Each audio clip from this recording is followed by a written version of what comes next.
महाराज जी कहते थे कि हमको तो राधा रानी ने साधु बनाया। तो राधा रानी ने कैसे साधु बनाया? बोले गुरु महाराज बहुत सरल थे हमारे, और हम मंदिर के पुजारी थे, तो बढ़िया रेशमी अचला और गुरु जी की कृपा थी। तो गुरु जी से कहा कि हम परिक्रमा करें आए 84 को, उसकी करे आओ। तो बोले चमेली वन की तरफ जा रहे थे, तो अवस्था नहीं थी, तो शरीर कोमल था, तो बोले पैर में जूती पहन के परिक्रमा कर रहे थे। कपड़ा की जूती थी, और उस समय जटा नहीं थे, पंचकेश थे। बढ़िया सुंदर रेशमी अचला पहने हुए, एक बढ़िया झोली लिए हुए चल रहे थे। तो बोले एक खेत की मेड़ पर 3 लाली दिखाई पड़ी। तीनों एक अवस्था की थी, किशोर अवस्था की थी। तो बीच वाली लाली जो है वो एक लाली पे कंधे पे हाथ धरे, दूसरी लाली के ऐसे गलवैयाँ दिए, और वो बीच वाली ऐसे गलवैयाँ दिए, और जो आए दाएं वो भी ऐसे ही तीनों गलवैयाँ दिए हुए।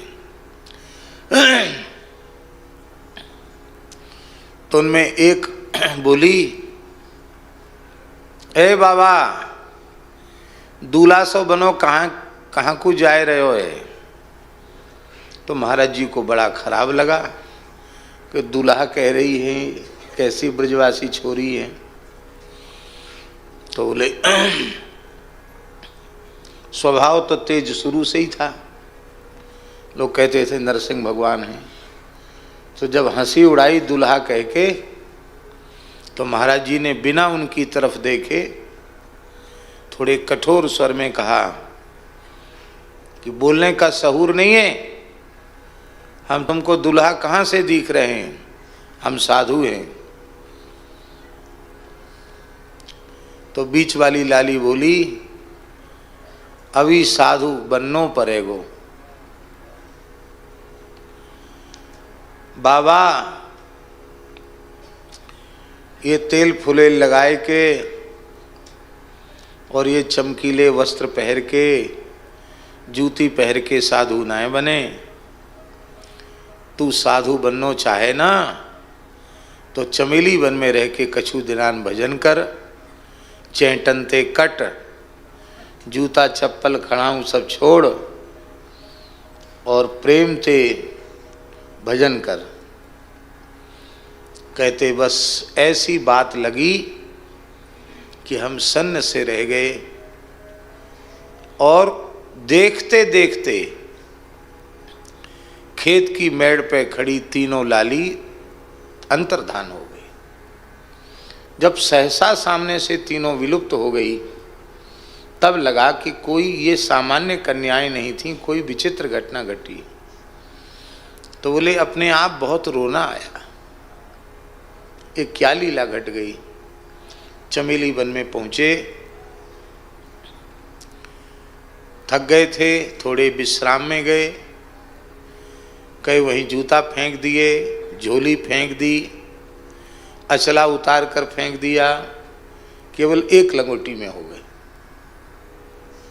एक लंगोटी में चमेली वन जाके पहुंचे, वहीं रज में लेट गए रोते रोते। तो स्वप्न में तीनों लाली फिर आई। आकर उन्होंने कहा, बाबा रोवे मत। बीचवारी ने कही, देख ये तो मेरी प्राण सखी ललता है, और ये मेरी सखी विशाखा है, मैं श्री राधा हूं। तू शांति पूर्वक यहीं भजन कर। फिर लंबे समय तक महाराज जी ने वहाँ भजन किया। कभी महाराज जी कहते थे 18 घंटे एक आसन से भजन करते थे।